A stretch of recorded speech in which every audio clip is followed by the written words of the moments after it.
view on education. I think you did. One last question. The gentleman with the cap. And I'm very happy to see you, my home girl. I forgot to say that. Hello, yeah, I support your determination for self-determination, but I just want to remind you of something. You know, the ANC had a rule which they weren't going to break. It was in the Freedom Charter of 1956, which says that the resources of South Africa would be used for the people of South Africa. And, you know, and they were determined, the Freedom Charter, not to break this. But in 2002, I saw an interview with Nelson Mandela conducted by John Pilger. And his answer was, why have you broken that charter? And his reference was the fact that the precious resources of South Africa still remained in the hands of the very few white elite post-apartheid. To the extent that here in this country, Mrs. Thatcher's son moved to South Africa. Lady Diana Spencer's brother moved to South Africa because the tax rates were so favourable if you had wealth. At a time when the people in Soweto were still living in steel shuts without running water, as you quite rightly said. And when John Pilger asked him why he said this, his answer was really interesting. Nelson said, but I haven't cheated on that charter. You can now buy shares in these companies. Well, clearly, the people in Soweto can't buy shares. That massacre you mentioned in 2011, what you didn't say was that one of the shareholders was Cyril Ramaphosa. He used to be on the TV in this country every day, leading the ANC. Now he's one of the very wealthy guys who's getting Anglo shares, profits, he's rich. When he was asked, you shot people who were unarmed, he had nothing to say. I just want to say to you, and I'm going to wrap this up quickly, my fear is that you're not addressing the issue. The issue is the reason we love Nelson Mandela is because he made a deal with the white elites, the power structures, the De Beers, the Oppenheimers, to remain in power, and he wouldn't touch their wealth, he wouldn't share their wealth, and that's why we in England love him, because the press tells us to. He betrayed the people of South Africa. And I'm frightened that unless you actually address the fact that the laws of South Africa doesn't make the corporations share the wealth as the Freedom Charter of 56 demands, my fear is nothing will change.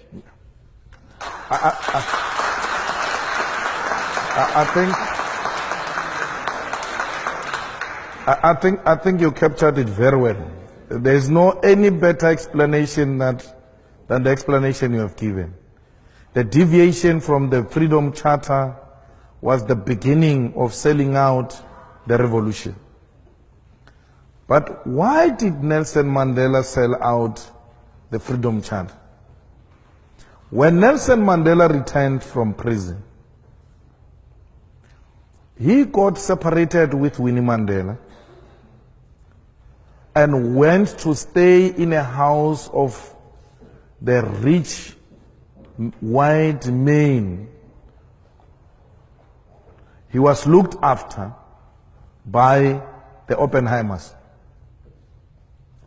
Nelson Mandela used to attend the club meetings of those white men who owned the South African economy at the time. He stayed in their complex. He stayed with them. He stayed in one of their houses. They had access to him 24 hours. And they told him that what he represents will not be achieved.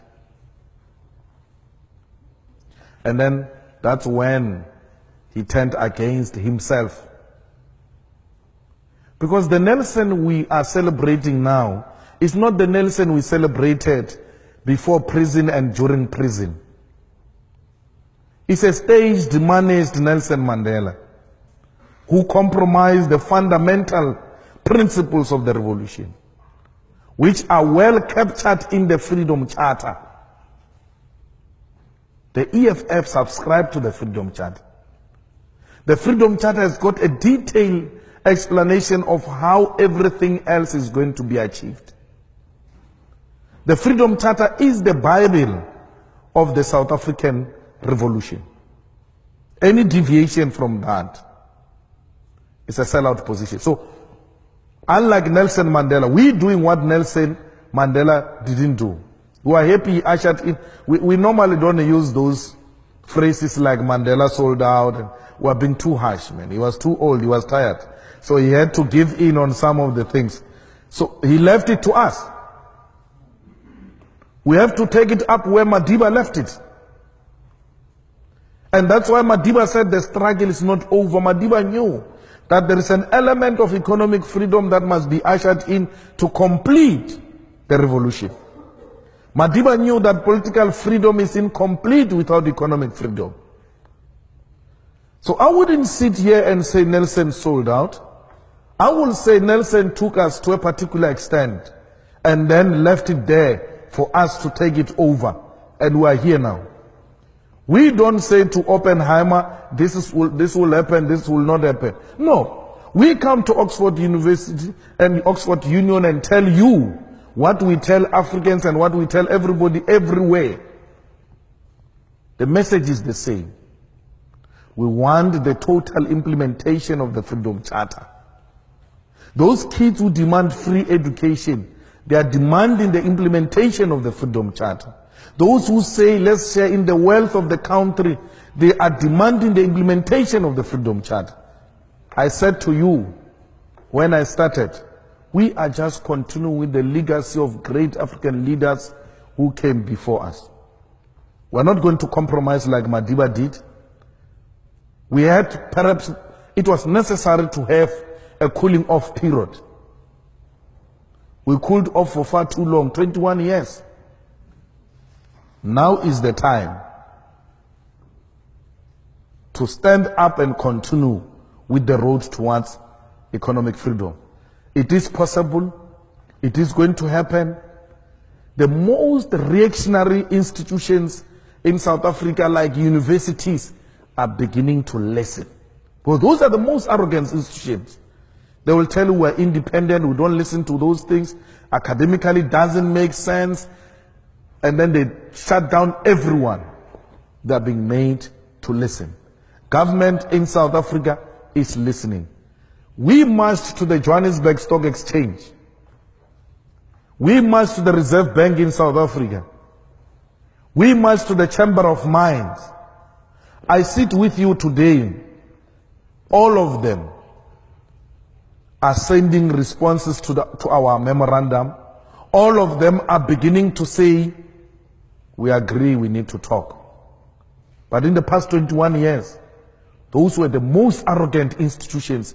You can march to them, you can write to them, they will never say anything. 3 times now, the CEO of the Johannesburg Stock Exchange has been calling me, asking for a meeting. All 400 companies registered with the Johannesburg Stock Exchange have received the memorandum of the EFF and are beginning to call individually to come and explain how they've structured their companies, how people are going to benefit. One of the things we demanded in our memorandum to these strategic sectors of the economy was that we want you to do away with BEE, the so-called Black Economic Empowerment, and empower the workers. We want worker share schemes. They're all jumping. No, it's not possible. What? We saying to them, hey, you are happy to give an individual shares in the name of BEE. We're just changing. We say don't give individual. Give to more people who are called workers. You have been doing it. Instead of giving Ramaphosa 10% shares, 20% shares, don't give it to Cyril. Give it to the workers who are making this company to be what it is. Just redirect the resources. Companies are beginning to say, well, it looks like this can be a best solution. Why are you happy to put money in the pockets of individuals and not communities and workers? Patrice Motsepe, today he's called a multi-billionaire in South Africa he has not invented anything. Unlike that young man who came up with Facebook. He has not invented anything. He just went to sell the color of his skin. I'm black. You have me here, I'll protect your company. I've got political connections. That's what Cyril did. Cyril Ramaphosa goes to London Mine and says, I'm black, I've got political connections, I will protect your company, give me shares. They give him shares on the basis of the color of his skin. The company gets into trouble with workers. The chairman of London Mine calls him from here in London. Cyril, you must now activate your contact. You said you will protect our company. He's now under pressure. Yo, what do I do? Bring the soldiers, bring the soldiers. He must now kill people because he's got no skill to offer to the company except selling his color of the skin and his political connections. The black individuals who benefited from BEE are the politically connected and the most corrupt individuals who, amongst others, is Cyril Ramaphosa, who killed 34 mine workers. Now, we say to them, imagine these billions in the pocket of one individual. If those billions were shared amongst workers, you increase the buying power. And once you increase the buying power, then you have increased demand. There must be doubling of production. You can't double production with the same staff complement. You have to hire more. That will lead to job creation, will defeat unemployment. We need to put more money in the pockets of the workers. That is the most practical and effective way of redistributing the wealth in South Africa. More money in the pocket of the workers through their salaries, through their shares. That will do away as well with unnecessary industrial actions, which leads to serious losses in the companies. Why would workers go on strike if they know that last year each one of us got 60,000 through dividends, and we are told that if we double that, we are going to get 120,000. No one will sleep. They will all work for their money. And when a union leader who's obsessed with stealing workers' money through union subscription comes and mobilizes them for strike, they will tell him, or hey, wait, that strike is going to affect the dividends. Because with those dividends, workers will do a lot of beautiful things. You must just see what they do with their 13th check, bonuses. Imagine they get bonuses and they still get dividends. You tell them to go on strike. Hey, you will be speaking a foreign language to them. They won't understand you. They will never agree to go into unnecessary industrial action. You have resolved production. You have resolved unnecessary industrial action. You have increased production. Let workers benefit from this wealth of South Africa. And there is no corruption there. We don't say BEE or individuals. No, we are not going to benefit anything as individuals. The money goes directly into the bank of a worker, not through any politically connected. You pay them dividends the same way you pay them salaries, same account number. You are guaranteed this money will not be reduced by a middleman in between called a trustee or anything of that sort. Workers themselves directly own the shares in the companies. And people are saying, look, this is the best way we can resolve a problem of inequality in South Africa. Richard, I will go to Henry Ford. Richard Branson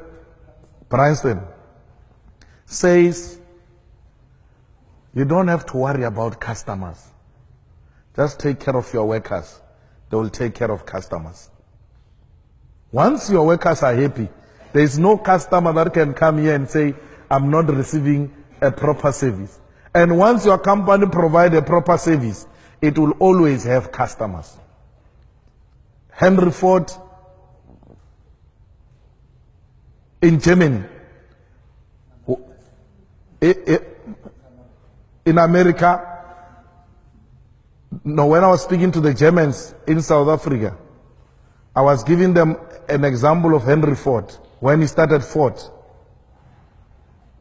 I said to them, Henry Ford established Ford and said to its management, we have to pay these workers very well because these workers must be my first customers. I shouldn't go around saying I'm looking for customers when I've got so many people working for me. These are the immediate customers. Then once these ones buy cars, the rest will follow. You've got people in South Africa who assemble German cars. Benz, BMW, VW.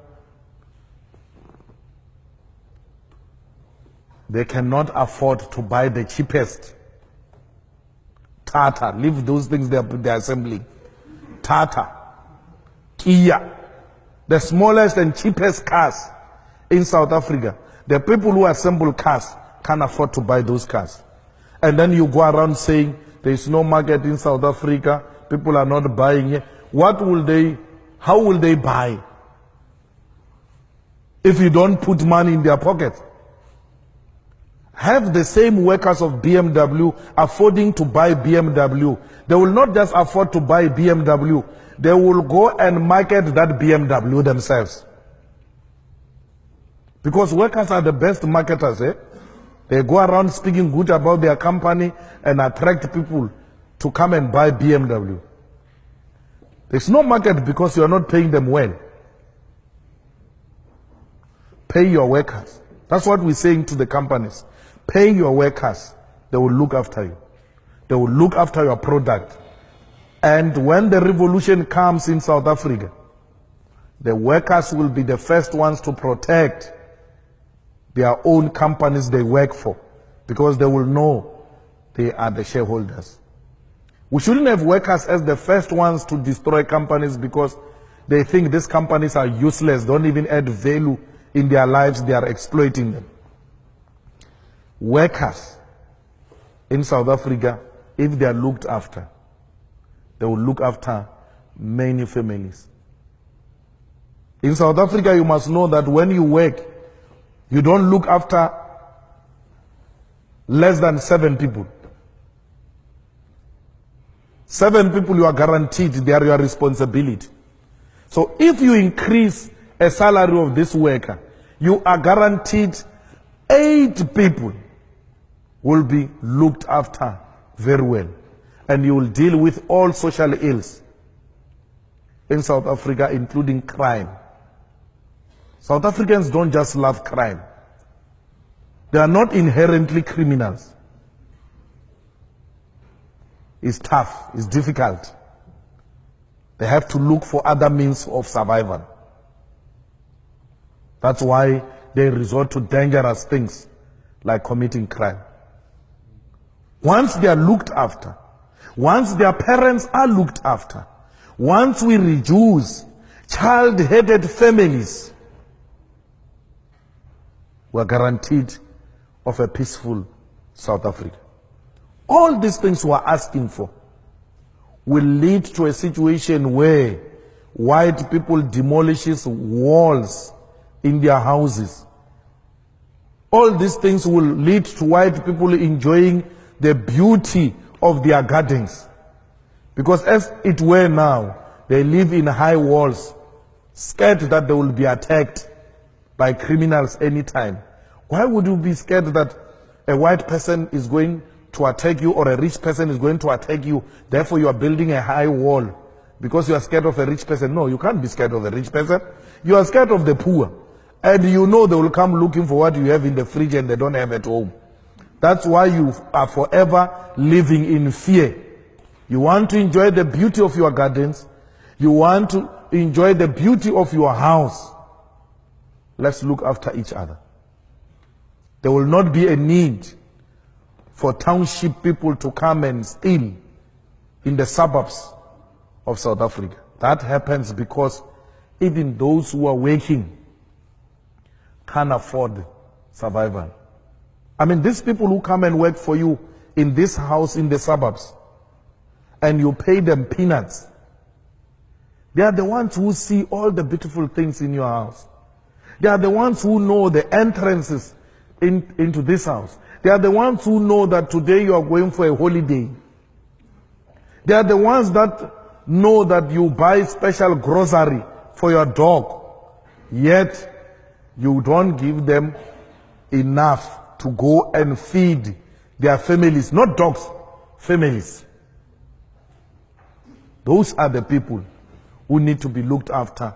All of us will live in South Africa as a one big, happy family.